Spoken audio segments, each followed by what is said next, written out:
Emanuel Minos era um conhecido pregador pentecostal da Escandinávia. Evangelista e missionário, possuía grande influência em países como Noruega, Suécia e demais países nórdicos. Em 1964, na cidade de Valdres, na Noruega, uma mulher de 90 anos de idade, chamada de Gunhild Smelhus, foi até ele e contou-lhe uma visão profética acerca da Terceira Guerra Mundial e dos acontecimentos dos tempos finais, que ela disse ter recebido dias antes. Na época, as palavras pareciam impossíveis, mas décadas depois, muitos dos sinais descritos começaram a acontecer diante dos nossos olhos. Mudanças espirituais dentro da igreja, aumento da imoralidade, transformações sociais profundas e grandes movimentos migratórios na Europa. Seria só coincidência ou um alerta profético?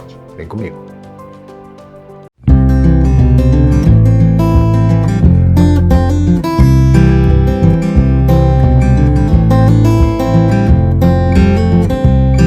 Em 1 Tessalonicenses, capítulo 5, versículo 21, nos diz o seguinte: examinai tudo, retende o bem. E se eu puder te dar um conselho, eu diria que vale a pena examinar o que ela diz ter recebido em 1964. Emanuel Minos possuía um ministério muito abrangente e era muito conhecido na Escandinávia, a ponto de ser chamado de Billy Graham do Norte. A senhora Gunhild o procurou para que ele registrasse e pregasse ao mundo a visão que ela teve contendo as seguintes profecias acerca do fim dos tempos. Primeiro sinal: haveria uma détente, ou seja, uma melhora nas relações internacionais como nunca houve. Haveria paz entre as superpotências do Ocidente e do Oriente, com muitos anos de paz. Lembre-se que ela viu isso em 1964, quando a Guerra Fria estava no auge. Nesse tempo de paz, as nações não se preocuparão com o armamento. Haveria o desarmamento de muitas nações, e também na Noruega, que não estaria preparada quando a guerra chegasse. A Terceira Guerra começará de uma maneira imprevisível, de uma forma que ninguém supõe e a partir de uma região de onde não se espera que uma guerra possa surgir. Vamos lá, note que eu coloquei no primeiro slide já cumprido e no segundo slide parcialmente cumprido, o que claramente dá para perceber que foi cumprido. No auge da Guerra Fria e com a Guerra do Vietnã em pleno vapor, ela disse que haveria uma détente, que é uma palavra francesa que significa distensão ou relaxamento. Em política internacional, o termo tem sido usado para se referir ao Tratado Nuclear INF, assinado entre o presidente americano Ronald Reagan e o líder soviético Mikhail Gorbachev em 1987, iniciando um processo de distensão entre as duas potências que culminaria poucos anos depois com o fim da União Soviética em 1991 e o encerramento da Guerra Fria. Com exceção da Inglaterra, França e Rússia, as demais nações europeias passaram por um relaxamento em suas forças armadas, como a Ucrânia, por exemplo, que abriu mão de seu arsenal nuclear nos anos 90, acreditando em uma paz permanente. E países como a própria Noruega, que embora tenham suas forças armadas, dependem completamente da coalizão das forças ocidentais, também conhecida como OTAN, para defender seu território com eficiência, mostrando assim sua falta de suficiência defensiva para um conflito de maiores proporções. Exatamente como profetizado por Gunhild. Segundo sinal, cumprido. Os cristãos ficarão mornos e se desviarão do verdadeiro cristianismo. Não irão querer ouvir mais pregações penetrantes como antigamente. Não vão querer ouvir sobre o pecado e a graça, a lei e o evangelho, arrependimento e restauração. Uma mensagem substituirá todos esses temas: prosperidade e felicidade.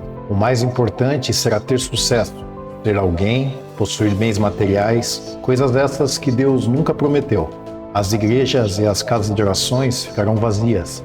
A mensagem do evangelho genuíno, com temas como tomar a cruz e seguir a Jesus, era um lugar a diversão, arte e cultura nos púlpitos. Onde deveria haver pessoas para ouvir do arrependimento e de avivamento, ali se reunirão para sentir prazer. Isto será mais marcante logo antes da volta de Jesus. Isso aqui assusta, né? É claro que não vamos generalizar, porque Deus sempre guarda seus remanescentes em todas as gerações. Mas é evidente que de umas décadas para cá, têm surgido os movimentos identificados como igreja que refletem exatamente o que ela falou. Em muitos lugares, há igrejas que não passam de meros clubes sociais, em que pregadores cheios do Espírito Santo tiveram que sair de cena para dar lugares a coaches e suas mensagens de autoajuda que alisam o ego. mas não alimentam o espírito e não libertam a alma. Terceiro sinal, cumprido. E lembre-se, sempre que estiver escrito em vermelho, são as observações do evangelista Emanuel Minos, ok? Haverá uma desintegração moral, como a velha Noruega jamais viu. As pessoas viverão juntas sem se casar. O conceito de viver junto, sem se casar, não existia em 1968. As pessoas serão muito impuras e a infidelidade matrimonial será algo natural.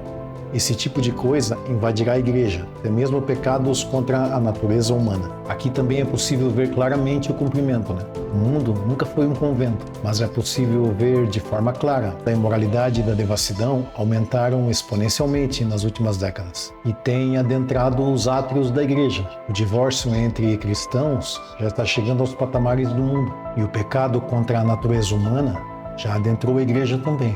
Por isso, Deus os abandonou a paixões infames, porque até as suas mulheres mudaram o uso natural, no contrário à natureza. E, semelhantemente, também os homens, deixando o uso natural da mulher, se inflamaram em sua sensualidade uns para com os outros, homens com homens, cometendo torpeza e recebendo em si mesmos a recompensa que convinha ao seu erro. Romanos, capítulo 1, versículos 26 e 27. Uso natural refere-se à relação natural heterossexual entre homem e mulher como desígnio biológico e divino, original para a humanidade. Ao rejeitarem o conhecimento de Deus, os indivíduos passaram a seguir seus próprios desejos, o que resultou na troca dessas relações naturais por relações entre pessoas do mesmo sexo.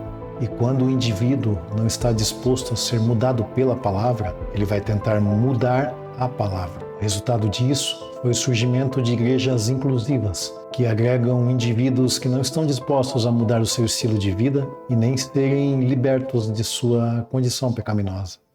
Quarto sinal, cumprido. Os programas de TV serão terríveis, como nunca antes visto. Quando ela disse isso, a TV recém chegara na Noruega, em meados dos anos 60. Os programas de TV serão cheios de violência, ensinando as pessoas a matar e a destruir uns aos outros, e as ruas ficarão inseguras. As pessoas imitarão as cenas vistas na TV. Cenas de sexo explícito serão mostradas na TV. Relações íntimas entre duas pessoas, homem ou mulher, ou do mesmo sexo. Nesse ponto eu protestei, lembrando a ela que nossa Constituição proibia essas coisas. Mas então ela me disse: acontecerá e você verá. Tudo que há de puro vai sumir, e a indecência sexual surgirá diante dos nossos olhos. Não é necessário se alongar nesse ponto, né? Aliás, a geração que nasceu no final dos anos 70 e dos anos 80 para frente não conhece outra coisa que não seja a programação descrita por ela, né? Creio que esse tópico dispensa maiores comentários. Quinto sinal, em pleno curso, mas podemos dizer que já está praticamente cumprido, né? Gente de países pobres invadirá a Europa. Então, Emanuel Minos fez a observação aqui, né? Em 1968, não havia esse tipo de migração em massa de outros países. Continua a mulher, né? Serão tantos que as pessoas se sentirão incomodadas com a presença deles e os tratarão com dureza. Receberão o mesmo tratamento dado aos judeus antes da Segunda Guerra.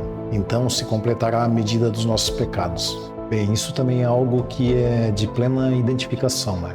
Nós podemos ver hoje na Europa que está havendo praticamente uma substituição da população. Devido à baixíssima natalidade do povo europeu e à altíssima natalidade dos cidadãos oriundos dos países do norte da África e do Oriente Médio, dos diversos países árabes em conflito, acredita-se que até 2050 a Europa será de maioria muçulmana. E se todos os sinais até aqui já se cumpriram, resta apenas o último. Após isso, a tensão entre os países levará à Terceira Guerra Mundial. Será uma guerra curta. As guerras que eu presenciei em vida são brincadeiras de criança comparadas à que virá, que se encerrará com bombas nucleares. A fumaça das bombas atômicas cobrirá vários continentes e as nações ricas. A água e o ar ficarão contaminados. Não poderemos mais lavrar o solo. Como consequência, restará apenas um remanescente. Os que restarem dos países ricos tentarão fugir para as nações pobres, mas estas os tratarão com a mesma dureza com que foram tratados pelos ricos. O uso destas armas atingirá principalmente os países desenvolvidos, que, segundo ela, estarão na linha de frente dos conflitos, resultando na inversão do fluxo migratório. Desta vez, os sobreviventes desses países é que vão procurar abrigo nos países menos desenvolvidos. Provavelmente, o destino será os países sul-americanos, incluindo o Brasil. Também os países do continente africano e até mesmo asiáticos, que não estarão envolvidos de forma tão direta na Grande Guerra. Ao levantar uma pesquisa a respeito desse caso, eu acabei reunindo mais algumas informações adicionais que eu anotei aqui, olha só, acompanha comigo. Bem, de qualquer forma, Emanuel Minos achou tão absurdo na época que ficou com medo e vergonha de divulgar isso ao mundo, pois não parecia que nada disso poderia se cumprir. Mas ele guardou as anotações. Cerca de 30 anos depois, em meados dos anos 90, ao ver que essas coisas começaram a acontecer, ele lembrou-se dessa anotação e resolveu finalmente divulgar ao mundo. Minos morreu em 2014, mas 4 anos antes da sua morte, em 2010, há registro de um vídeo dele em uma igreja na Suécia fazendo o relato desse ocorrido. E esse vídeo eu fui atrás de conseguir, e ele está legendado.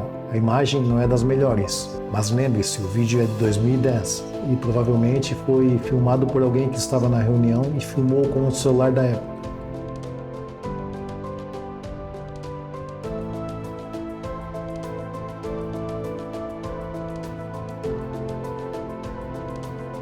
Jag hade studerat i Oxford. Jag hade varit i Oxford vid universitetet där i 5 år. Jag var egentligen i Oxford i 7 år, 2 år i språkstudier och 5 år vid universitetet. Och när jag kom tillbaks från mina studier i Oxford så fick jag kallelser i Norge som jag förr inte hade fått. Jag fick kallelse från Norska kyrkan och jag kom till en kyrka i en plats som heter Valdres, en dal, oerhört vackert. Och jag hade högmässan där. Och jag höll mig till dagens text, så det var inte något profetiskt budskap. Men när jag hade predikat färdig och mötet var över, så stod jag tillsammans med en äldstebroder i Pingstkyrkan i Jövik som ligger när leken av detta här Valdres. Och så stod jag tillsammans med min fru. Så kom en gammal dam fram. Hon sa hon var 90 år. Och så sa hon, vill du skriva ner, sa hon, för jag har sett en syn när Jesus kommer igen och när det 3:e världskriget bryter ut.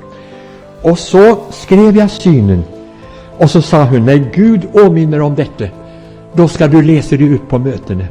Men då jag kom hem till Oslo och hade läst igenom synen, så sa jag till mig själv, nej, det här är för radikalt. Det är för extremt. Jag kan aldrig läsa det ut på ett öppet möte. Så jag lade i en byrålåda. Detta var alltså i 64, tror jag det var nu. Och det låg där. Men så i 90, nu ska vi se om det var 94, 93, så skulle jag röja och göra i ordning min byrålåda. Och då föll synen ut. Och jag såg på den. Och mycket hade hänt. Och mycket hade gått i uppfyllelse. Och då sa jag ska ta mod till mig. Och läser den upp på möten när jag talar om Jesu tillkommelse. Och det har jag gjort. Och den har varit ett väldigt uppseende. Den har blivit publicerat i dagstidningar och överallt. Och nu ska ni höra vad hon sa. Ja, det var som en karta rullade upp framför mig. Jag såg det med mina naturliga ögon. För jag frågade, såg du inom dig? Nej, sa hon. Jag såg det med mina naturliga ögon. Det var som en karta rullade för mig och jag såg det med mina naturliga ögon. På kartan var alla världsdelar med. Jag lade märke till Europa, Skandinavien och Norge. Det jag fick se var så som skulle hända innan Jesus kommer åter och det 3:e världskriget bryter ut. Så har jag delat synen i 4 delar. Nu ska ni höra första delen. Innan Jesus kommer åter och innan det 3:e världskriget bryter ut blir det avspänning. Detta var i den kalla krigets tid. Men det blir avspänning. Och så sa hon, det blir en lång fredsperiod mellan stormakten. Folk gör upp långsiktiga planer. I vårt land blir det nedrustning. Och vi kommer återigen att vara lika oförberett som den 9 april 1940 när Hitler och Tyskland ockuperade Norge. Det 3:e världskriget började på ett sätt som ingen har väntat sig och från ett helt oväntat håll. Andra del. Det blir ett avfall utan motstycke från sann och äkta kristendom. Bland de troende är ljumheten stor. De är inte längre öppna mottagliga för rannsakande budskap. Folk vill inte gärna höra om synd och nåd, evangelium, bot och bättring. En ny slags förkunnelse övertar talarstolen. Det handlar om att söka lycka, framgång, materiell välgång. En slags lyckoförkynnelse breder sig ut. Kyrkorna börjar stå tomma. Detsamma sker med bönhusen och väckelseslokalen. De troende vill inte längre följa Jesus på den smala korsvägen. Underhållning, konst och kulturaktiviteter tar mer och mer över av den plats som upptogs av väckelse, nöd, ånger och bot. Det var andra avdelning. Tredje. Det blir en moralupplösning som vi aldrig har upplevt tidigare. Folk lever som gifte utan att vara gift. Begreppet sambo fanns inte då, så den äldre kvinnan uttryckte sig på sitt sätt. Det blir stor orenhet före äktenskapet och det blir mycket otrohet i äktenskapet. Ja, till och med i de kristna äktenskapen gör det sig gällande. Och så kommer det. Onaturliga synder börjar också att breda sig ut. Och det blir till och med godtagna i kristna kretsar. TV kommer att spela en stor roll. Det blev många TV-stationer. Hon använde helst det märkliga uttrycket TV-stationer. På den tiden så har vi inte kanaler. TVn blir full av våld. Och våldet på den tiden blir underhållning. Och det våld som folk ser på TV kommer till slut att prägla städer och bygder. Man kommer också att visa intima samlivsscener. Det mest intima som hör äktenskapen till kommer att visa öppet på TV. Då hon sa det så invände jag och så sa jag det är inte tillåtet i Norge. Vi hade en paragraf den gången, en varsamhetsplakat som det hette. Och jag sa det är inte tillåtet. Och då höjde hon rösten, jag minns det, hon höjde rösten och så ropade hon till mig. När den tiden kommer så bryr man sig inte om den lagen, man bryr sig inte mer om varsamhet. Del 4. Folk från fattiga länder strömmar till de rika länderna.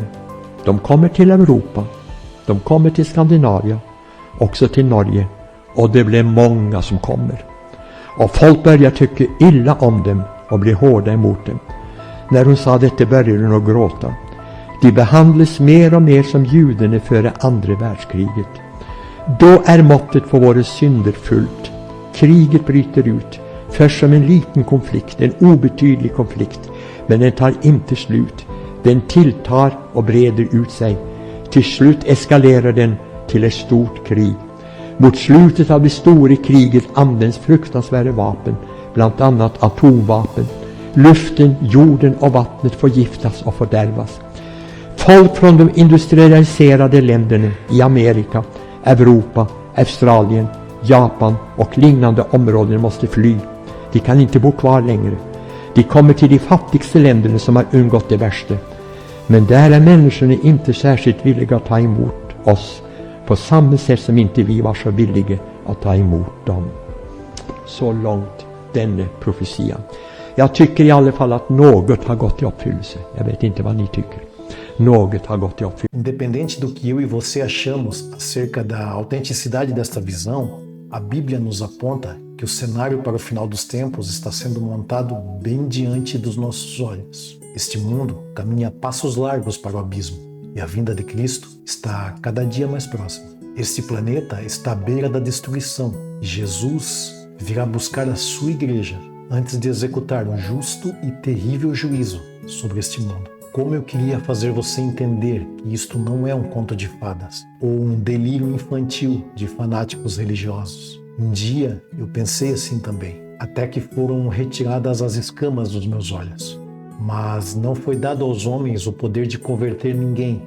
Aos homens foi dado apenas a incumbência de pregar. Poder de convencimento e conversão cabe exclusivamente ao Espírito Santo, que convence do pecado, do juízo e da justiça de Deus. E esta é a minha oração para todos aqueles que necessitam desta obra em seus corações. Que o Senhor os alcance com sua misericórdia e compaixão, enquanto ainda é tempo. Que o amor de Deus, a graça do nosso Senhor e Salvador Jesus Cristo e a comunhão e a consolação do Espírito Santo esteja com você, onde você estiver. Forte abraço e até o próximo vídeo.